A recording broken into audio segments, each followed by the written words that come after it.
The new coworker walked into our conference room at 9:02 on a Tuesday morning, and I forgot how to breathe. Not because she was beautiful, though she was. Not because every man at the table suddenly sat up like posture had become a competitive sport, though they did. I recognized her because 8 months earlier, in the middle of a thunderstorm at Denver International Airport, she had fallen asleep on my shoulder with mascara under her eyes and my jacket around her shoulders. And just before dawn, she had told me, if we ever meet again in real life, pretend I'm mysterious and not just a woman who cried into a stranger's hoodie. I had laughed. Then I'd watched her disappear through gate B37 before I could ask for her number. And now there she was, standing under fluorescent office lights, holding a leather portfolio, wearing a navy dress that looked like it had been tailored by someone who understood quiet power. My boss, Diane, clapped her hands once. Everyone, this is Nora Whitaker. She's joining us as senior brand strategist for the Meridian account. Nora, not Mia.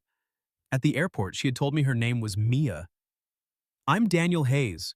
I was 33 years old then, a creative director at a mid-sized marketing firm in Chicago, which sounds more glamorous than it is. Mostly it meant I drank too much coffee, argued about font weight with people who used the word synergy unironically, and pretended not to care that my life had become very efficient and very lonely. I had a decent apartment, a decent salary, and a refrigerator containing mustard, sparkling water, and one tragic lime. I was, by all outward measures, fine. Fine is what men say when they are too tired to explain the shape of the whole. 8 months before Nora walked into that conference room, my father had died. Not dramatically. Not with a cinematic final speech. He'd had a stroke in his kitchen while making toast, and by the time I got to him, the toast was cold and he was gone. 2 weeks after the funeral, I flew to Seattle for a client pitch because grief does not stop invoices. On the return trip, storms shut down half the country. That was how I ended up stranded overnight in Denver, sitting on the floor near a charging station beside a woman in a green sweater who looked like she had been holding herself together by sheer manners. She had asked if the outlet beside me worked. I had said, only if you believe in it. She'd smiled like she didn't want to, and somehow that felt like a win. For 6 hours, we had shared bad airport coffee, half a bag of pretzels, and the kind of honesty people only risk with strangers they think they'll never see again. She told me she was leaving something she should have left sooner. I told her I had lost someone and didn't know who to call anymore. She said, "You seem like the kind of man who fixes other people's problems so no one asks about yours." I said, "You seem like the kind of woman who says devastatingly accurate things and then pretends she was joking." She looked at me over her paper cup. "Maybe I am joking." "You're not." "No," she said softly. "I'm not." At some point, the storm got worse. The terminal lights flickered. She shivered, and I handed her my hoodie. Later, when the airport went half quiet and full of tired strangers, she leaned her head on my shoulder like she had been resisting gravity for years. I did not move. I barely blinked. There are moments that don't look like much from the outside. A woman sleeping against you in an airport, her hand resting open between you, your own hand hovering, deciding whether comfort is welcome or selfish. I covered her hand with mine. She woke just enough to curl her fingers around mine. That was the part I remembered most. Not her face, though I remembered that too. Not her voice, though it had stayed with me in odd places. Grocery aisles, elevators, quiet Sundays. I remembered the way she chose my hand in her sleep. Then morning came. Her flight boarded before mine. She gave me my hoodie back and stood there with messy hair, tired eyes, and a smile that almost broke me. "I'm Mia," she said. "Daniel." "I know," she said. "You told me somewhere around hour 4 after the tragic pretzel incident. That bag opened aggressively. It attacked you. We survived." She laughed, then grew quiet. I should have asked for her number. I knew it then, I knew it. With the kind of clarity that usually arrives 3 seconds too late. But she looked scared of being found, scared of being known, scared of wanting anything. So I did the noble thing, or the cowardly thing dressed in a nice coat. I let her go. Now Mia stood at the head of our conference table as Nora Whitaker, and Diane was saying, "Daniel will be your lead creative on Meridian." Nora's gaze moved around the room with professional ease. Then it landed on me. For half a second, everything dropped away. The whiteboard, the coffee cups, the smell of dry erase markers, the 8 people pretending not to check her out. Her lips parted slightly. She recognized me. Then she smiled politely and said, "Nice to meet you, Daniel." "Nice to meet you." I felt those words land like a door closing. I stood because my body apparently had stronger opinions than my brain. "Likewise." Her handshake was cool and steady. Mine was not. The second her fingers touched my palm, I saw the flicker in her eyes. She remembered the airport, too.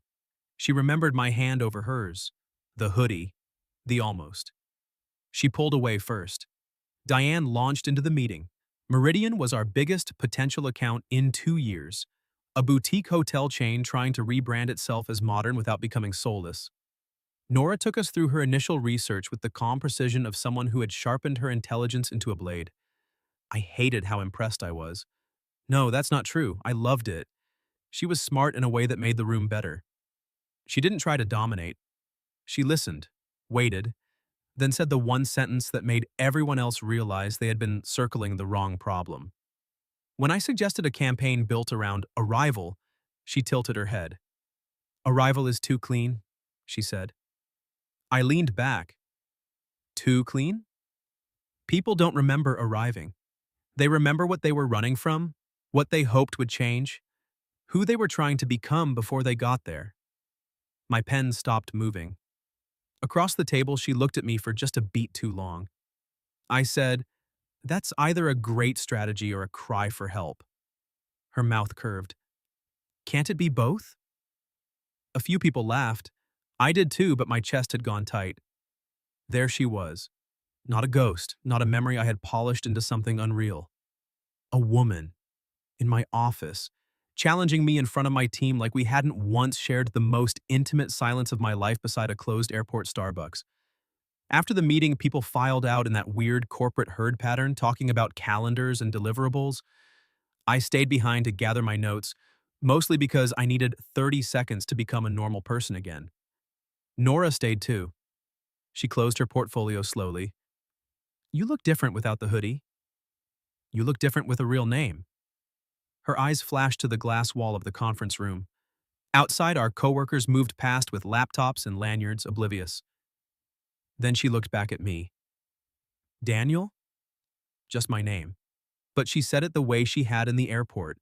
Quiet, careful, like it mattered. I should have asked the obvious questions. Why did you lie? Why pretend you don't know me? Are you okay? Instead, because I'm apparently only brave during delayed flights, I said, "For the record, I liked Mia." Her expression softened. "I did too," she said, "for one night." That hit harder than it should have. I slid my notebook into my bag. "And now?" "Now I'm your coworker." That sounds like a warning. It is.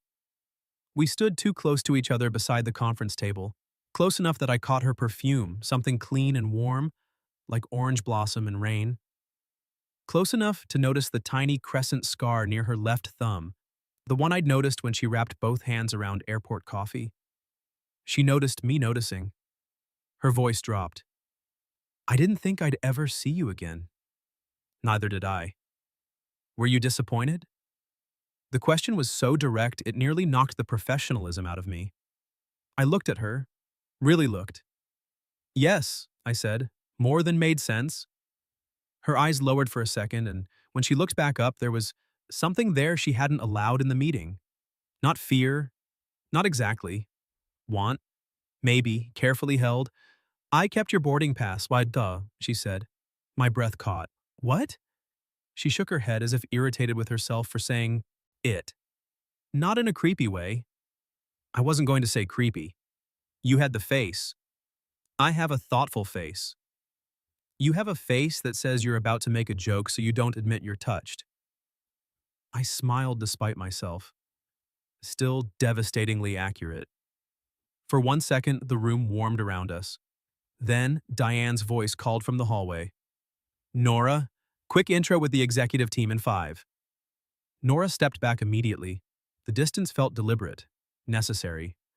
Before she left, she opened her portfolio, tore a corner from a page, and wrote something with a black pen. She folded it once and slid it across the table toward me. "Please read that when I'm gone," she said. "Nora, Daniel." Her voice was steady, but her eyes weren't.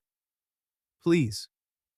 Then she walked out, heels quiet against the carpet, leaving me alone in the conference room with a folded piece of paper and a pulse that had no interest in behaving. I waited until she disappeared around the corner. Then I opened it. There were only 9 words written in her careful handwriting. "Don't tell anyone we met before." Not yet.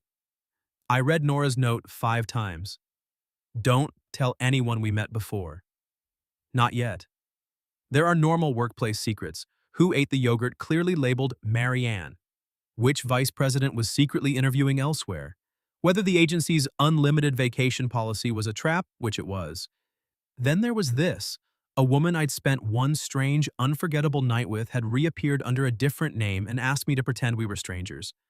By lunch, I had invented 17 explanations, most of them ridiculous. Witness protection, corporate espionage, secret royalty, amnesia but selective and very stylish. The truth was probably simpler. The truth usually is until people get involved. At 12:18, a message popped up on my screen. "Nora Whitaker. Are you free for 10 minutes?" I stared at it like it might bite. Me. Depends. Is this about hotel branding or secret identities? 3 dots appeared. Disappeared. Appeared again. "Nora Whitaker. Coffee cart downstairs. 5 minutes." Me. That sounds like a meeting. Nora Whitaker. It's coffee. Me. Coffee can be a meeting in a scarf. Nora Whitaker. Daniel. Me. On my way. I found her in the lobby near the coffee cart, standing by a ficus that had looked half dead since 2019. She'd swapped the conference room armor for something softer without changing clothes. Her sleeves were pushed to her elbows, and a strand of hair had escaped behind her ear. She saw me notice. "You're staring," she said. "I'm assessing brand consistency." "Of my hair?" Strong identity, slightly rebellious. Despite herself, she smiled. "You're still impossible. You're still avoiding the headline." Her smile faded, but not entirely. "Walk with me?" We took our coffees outside.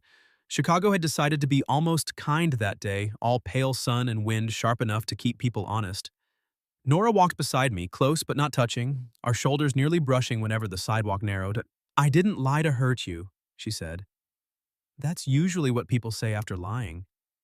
She glanced at me. "Fair."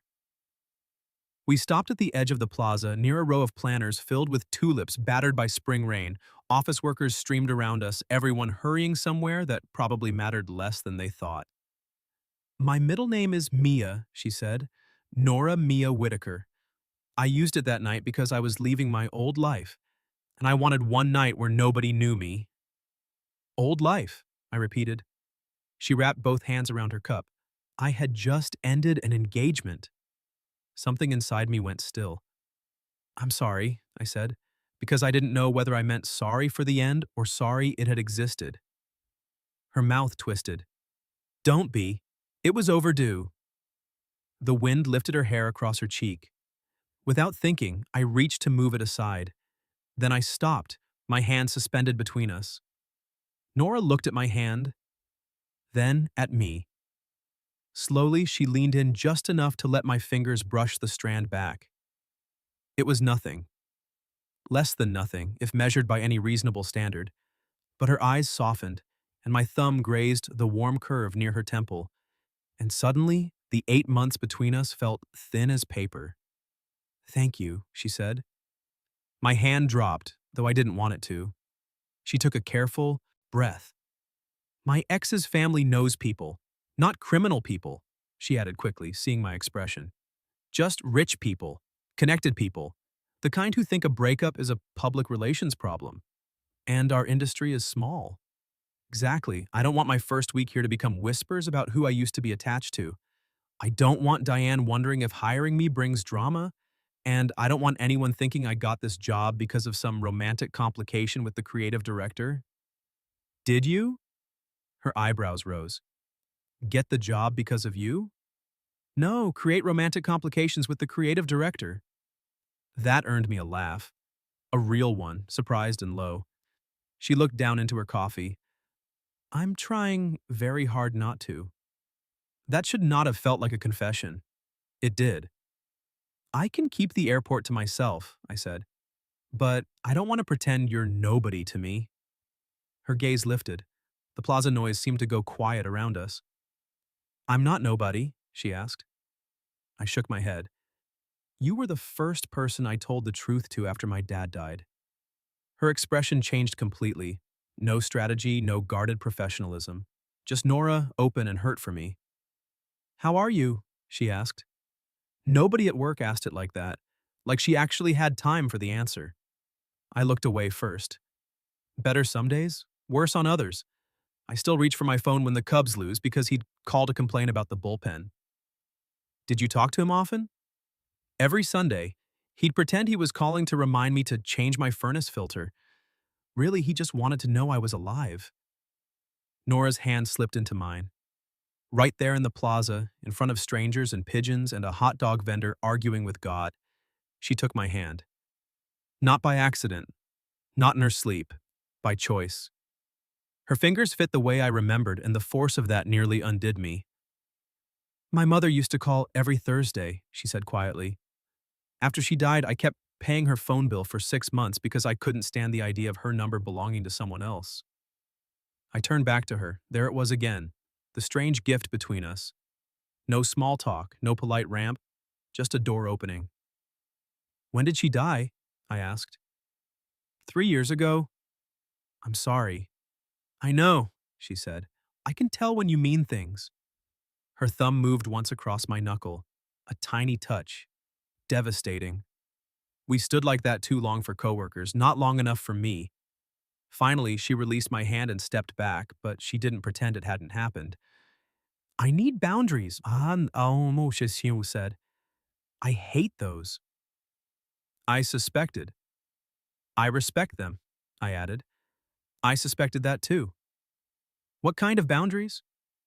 No office gossip, no dramatic revelations, no cornering me in conference rooms with your thoughtful joke face. That one's going to be tough. And no rushing, she said, softer now. I meant what I said at the airport. I was scared of wanting anything. I'm still not great at it. I set my coffee on the planter ledge. Then we don't rush. She studied me. What do we do? Coffee, I said. She glanced at her cup. I shook my head. Not this. Real coffee. After work. Somewhere with chairs not designed by a committee that hates spines. Nora and Daniel? If you want. Her eyes searched mine, and I could see the argument happening inside her. Caution versus curiosity, history versus hope. Then she smiled. Small but unmistakable. One coffee, she said. One coffee, I agreed, and we discussed the Meridian account. Absolutely. And maybe, she added, the tragic pretzel incident. I put a hand over my heart. I'm still healing. I remember. You were very brave. You held my hand during recovery. Her cheeks colored, and I felt absurdly proud of myself for putting that color there. At 5:30, we left separately.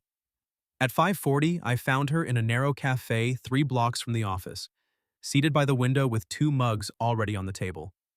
Outside, evening had softened the city. Inside, the air smelled like cinnamon and espresso. You ordered for me? I asked. You said black coffee at the airport? You remember that? I remember too much, she said, then looked suddenly nervous. I sat across from her.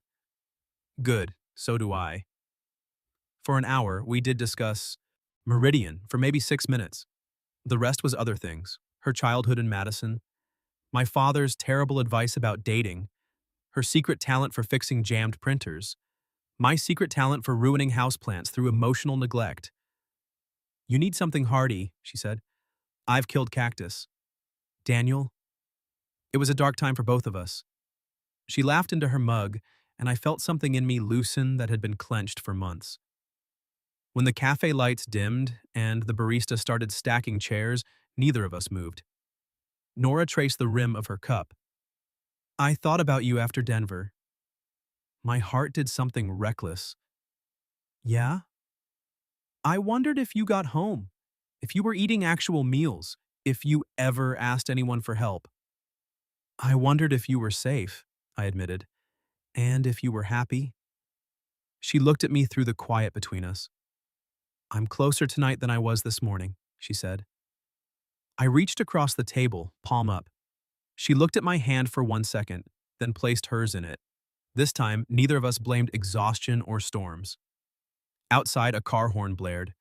Inside, her fingers tightened around mine. And for the first time since she walked into that conference room, I stopped feeling like I'd lost her twice. Then, Nora's phone lit up on the table. She glanced down. Whatever she saw erased the softness from her face. I didn't ask. Not yet.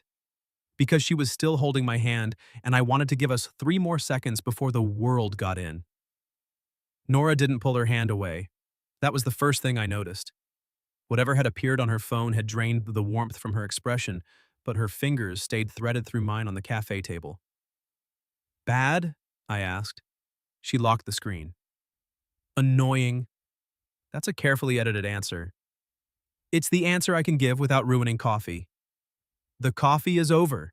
The barista has been glaring at us for 10 minutes. Nora glanced over. The barista immediately looked away with the subtlety of a raccoon caught in a pantry. A laugh escaped her, faint but real. You're right. Usually. Don't make me regret laughing. We stepped out into the evening together. The sidewalk was damp from earlier rain. Streetlights reflected gold in the puddles, and the city had that after-work hum that made everyone seem briefly possible. Nora tucked her phone into her coat pocket like she was putting away a weapon. My ex found out where I'm working, she said.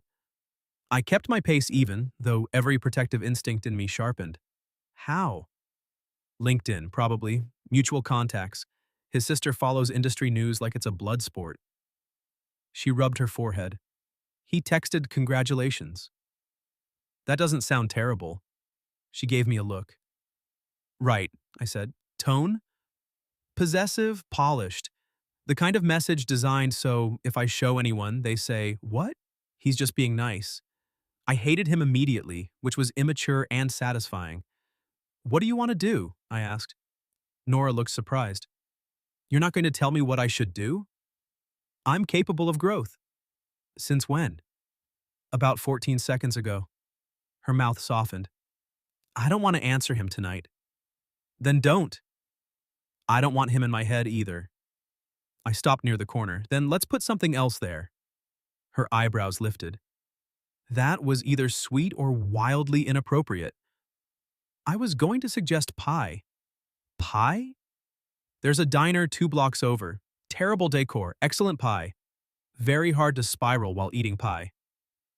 She studied me, the guarded part of her warring with the part that had taken my hand in the cafe. 1 slice, she said. Shared or separate? Separate. I'm vulnerable, not reckless. The diner looked like it had been decorated in 1987 and then abandoned by time. The booths were red vinyl, the menus laminated, and the waitress called me Han, with the weariness of a woman who had seen every human mistake. Nora ordered cherry pie. I ordered apple. When the slices arrived, she pointed her fork at mine. That's a safe choice. Apple pie is a classic. Apple pie is what people order when they're afraid of joy. You ordered cherry. That's basically pie with drama. Exactly. I pushed my plate toward her. Try safe. She leaned over and took a wussy bite, her knee brushing mine under the table. It was a small touch. Accidental, maybe, then she didn't move her knee away. My entire body became aware of the square inch where we touched. She chewed thoughtfully. Fine. Safe has cinnamon. Drama? She offered me her fork with a piece of cherry pie on it. The gesture was intimate enough to silence me. For a second, we both seemed to understand it at the same time. Then she lifted her chin. Don't make it weird, Daniel. I would never. You absolutely would. I leaned forward and took the bite from her fork. cherry, sugar, butter crust, her eyes on my mouth. Verdict? She asked. Joy is sticky. Nora laughed, and there she was again. Not free exactly, but freer. The woman from the airport. The woman from the conference room. The woman who existed when no one was asking her to be manageable. After a while, she said, "His name is Everett." I waited. We met through work, not my work. His family's foundation hired the nonprofit where I was consulting. He was charming in that way people are when they've never had to wonder if they're welcome anywhere. Sounds exhausting. It became exhausting. She set her fork down. At first, he loved that I had opinions. Then he loved them better when they matched his. By the end, I had learned to make myself smaller without noticing I was doing it. There was no clean joke for that. "I'm sorry," I said. She looked at me. The worst part is how ordinary it sounds when I say it. He didn't lock me in a tower, he just edited me. I felt that one in my chest. "For what it's worth," I said, "you're very hard to edit." Her smile was small. "You've known me for less than 2 days. And one night in an airport where you verbally dismantled me over pretzels. You needed dismantling." I did. Her gaze lingered on me. "That's what scared me." "What?" "You didn't want me smaller." She swallowed. "Even then, you looked at me like all my sharp edges were allowed." The waitress came by with a coffee pot. I waved her off without looking away from Nora. "They are," I said. Her eyes shone, but she didn't cry. Nora didn't seem like a woman who cried easily in public. She seemed like a woman who had negotiated treaties with herself about when she was allowed to feel. I slid my hand across the table. She took it. Not immediately, not without thought, but she took it. "I'm not ready to be someone's girlfriend," she said. The word hit harder than I expected, not because it was rejection, but because I wanted it. I wanted the right to her ordinary days. Her texts about jammed printers, her opinions about pie, her sleepy shoulder against mine. "I'm not asking for that tonight." "What are you asking for?" I turned her hand gently in mine, tracing the crescent scar near her thumb. "A chance. Intentional this time." Her breath caught. "No pretending it was just weather and airport exhaustion," I said.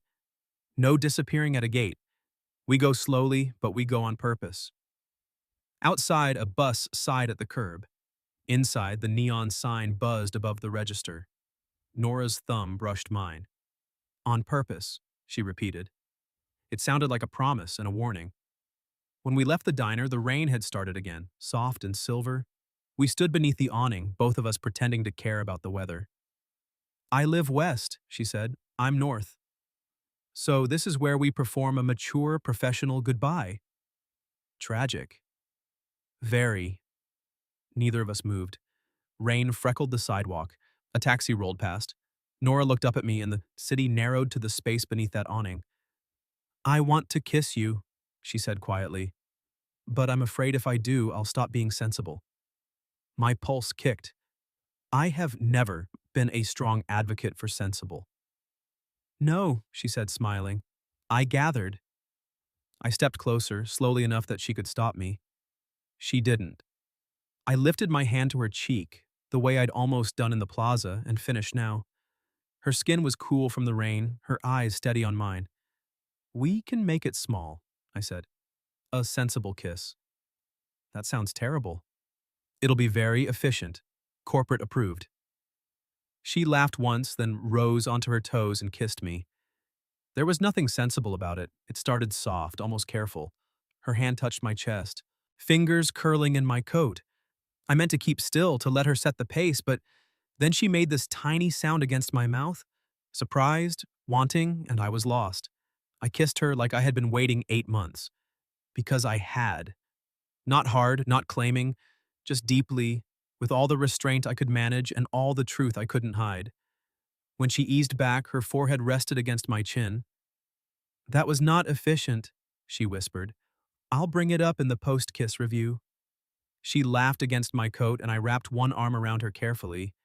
She came closer, allowing it, choosing it, her face turned toward my throat. For a minute, we stood under the awning while Rain stitched the street together. Then her phone buzzed again. She stiffened, but this time she didn't reach for it. Don't, I said softly. I wasn't going to. She tipped her face up to mine, and the look there was not fear anymore. It was decision. I want tomorrow, she said. With me? With you. My chest filled so fast it almost hurt. Then tomorrow. Only after she got into her cab did I see my own phone. A message from Diane. Need you and Nora in early. Meridian requested a last-minute strategy review. Also, do you two know each other already? I stared at Diane's message until the cab carrying Nora turned the corner. Also, do you two know each other already? There are questions you can answer casually. Did you finish the deck? Yes, can we move the call? Probably. Do you know the woman you kissed under a diner awning after spending 8 months thinking about the shape of her hand in yours? Complicated. I typed 3 different replies. We met briefly once. Not really. Define no. Then I deleted them all and wrote, we'll explain in the morning. Cowardly? Maybe, but truthful enough to make sleep impossible. Nora called at 10:43. I answered before the first ring finished, which is a dignified thing adult men do all the time. Hi, she said. Just hi, but her voice was softer than it had been all day, and I was suddenly back under the awning with rain on her eyelashes. Hi. I saw Diane's message. Efficient of her to make panic a group activity. Nora exhaled, almost a laugh. What did you say? That we'd explain in the morning. Silence, then, we? If that's okay. It is. Another pause. I like that you didn't decide for me. I sat down on the edge of my bed, still wearing my work clothes like a man recently hit by weather. I'm trying not to be an idiot. How's it going? Mixed results. This time she did laugh. It went through me like warmth. I don't want to lie, she said. Not exactly. Then we don't. But I also don't want my first week to become office entertainment. It won't. You can't promise that. No, I admitted. But I can promise I won't treat what happened between us like gossip. The line went quiet in a different way. When you say what happened between us, she said, do you mean Denver or tonight? Yes. Her breath caught faintly. I heard it. I kept it. Daniel. I know. Slow. I didn't say stop. My grip tightened around the phone. Outside my bedroom window, Chicago blinked in rectangles of light.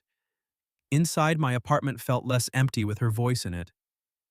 I'm terrible at this, she confessed. At phone calls? At wanting something without preparing to lose it. That one found the softest place in me. I'm not going anywhere tonight, I said. That's not a realistic long-term plan. No, but it's a start. She was quiet long enough that I wondered if I'd said too much. Then she murmured, stay on the phone with me for a little while. So I did. We didn't solve Diane. We didn't discuss Everett. We talked about nothing, which with Nora somehow meant everything. She told me she hated olives but believed martinis looked elegant enough to be forgiven. I told her my father used to sing loudly and incorrectly while fixing the sink. At some point, her voice got sleepy. Daniel? Yeah? For the record, I'm glad you didn't ask for my number in Denver. That hurt more than I expected. Then she added, because I would have said no then. And I like that I get to say yes now. I closed my eyes. Good night, Nora. Good night. The next morning, she was already in Diane's office when I arrived. Nora wore charcoal trousers and a cream blouse, her hair pinned back like she meant to win a war politely. She looked composed. Her eyes found mine through the glass, composed, but not untouched. Diane opened the door. Daniel, come in. Diane was a brilliant account director and a terrifying reader of human behavior. She gestured for me to sit, then looked between us. So, she said, do I need HR, champagne, or aspirin? Nora blinked. I coughed. Potentially coffee. Diane's mouth twitched. Start talking. Nora folded her hands in her lap. Daniel and I met once before, months ago, at an airport during weather delays. We didn't exchange information, and neither of us knew we'd be working together. Diane turned to me. True? Yes. And yesterday? Nora's shoulders tightened. I answered carefully. Yesterday we realized we remembered each other. Diane leaned back. That is impressively vague. It's also true, Nora said. Diane studied us. For one endless second, I thought she'd press harder. Instead, she sighed. Adults are allowed to have histories, even romantic ones, provided they do not blow up my account, my team, or my calendar. Nora's face colored. My heart did something stupidly pleased at Diane saying romantic. It won't, I said. Diane pointed at me. You don't get to say that alone. Then to Nora, gentler. Are you comfortable working with him? Nora looked at me, not at Diane. At me.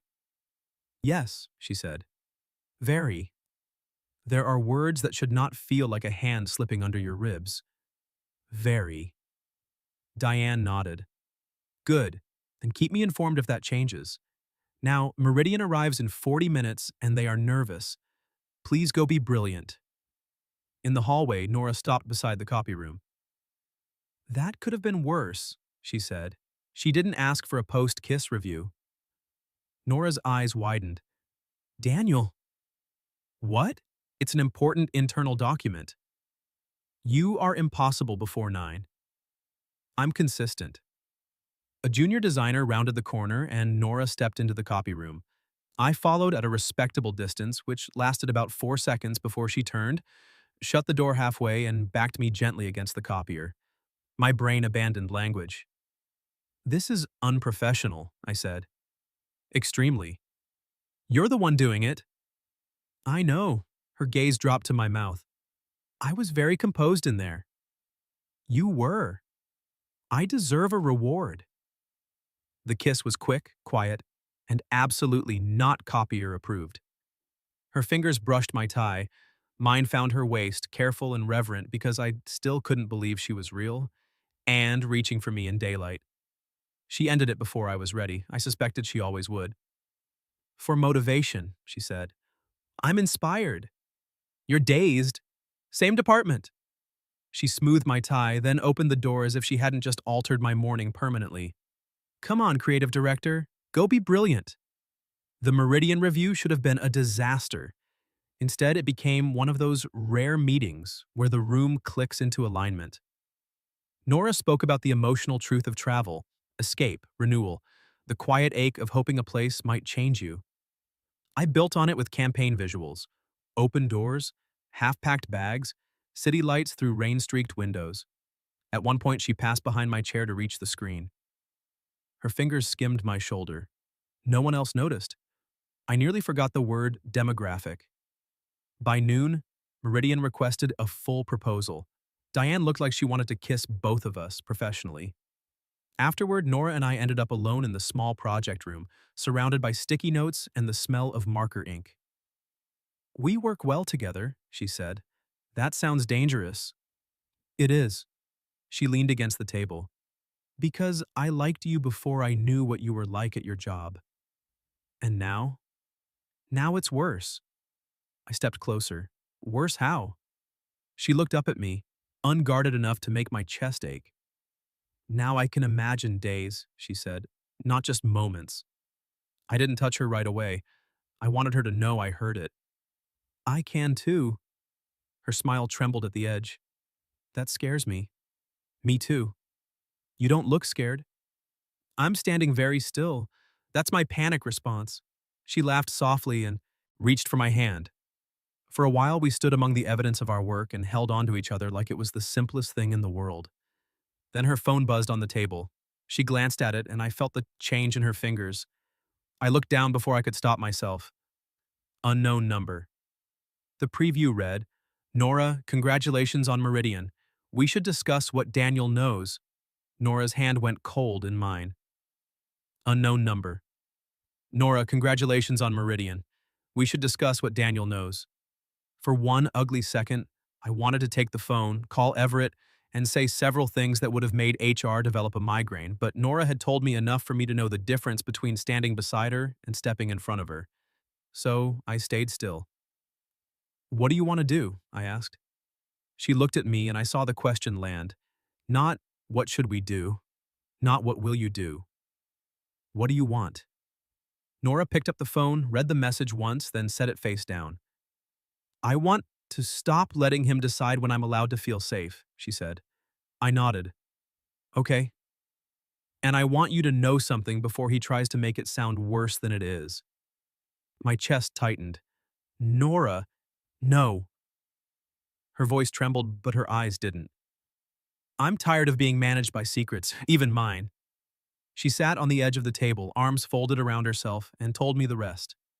Everett's family had funded a foundation campaign she'd worked on. Near the end of their relationship, he'd pressured her to steer a contract toward one of his friends. She refused.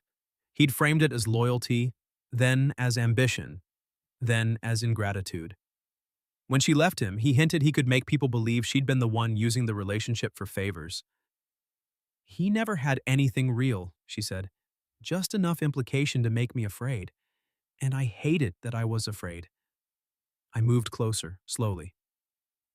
"Do you think I believe him?" "No," she swallowed. "That's the terrifying part. I think you believe me." I stopped in front of her. "I do."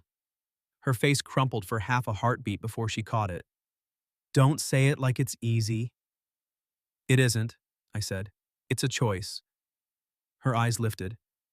"And I'm choosing you," I said. "Not because you need saving, not because Everett is a villain in a nice suit, because when you walk into a room, I want to hear what you think. Because you make airport coffee feel like fate and diner pie feel dangerous. Because you're the first person in a long time who makes tomorrow feel like somewhere I want to go." Nora stared at me, then she laughed once, wet and disbelieving. "That was a lot. I had momentum. You said fate. I regret nothing. You should regret a little. I regret the phrasing, not the sentiment." She reached for my shirt and pulled me between her knees. It was not a frantic kiss. It was steadier than that. Her hands rose to my face and she kissed me like she was answering every word I'd said with yes. "Yes, I'm here. Yes." When she pulled back, her forehead rested against mine. "I choose you too," she whispered, "even though you say things like I had momentum." "I'll work on that." "Don't work too hard." We told Diane that afternoon. Not the whole painful history, just enough. Nora explained there might be an uncomfortable message from a former partner attempting to interfere professionally. Diane listened with the cool, lethal calm of a woman who had once made a client apologize in writing for using the phrase girl boss energy. Then Diane said, "Forward everything to me and HR. Do not engage.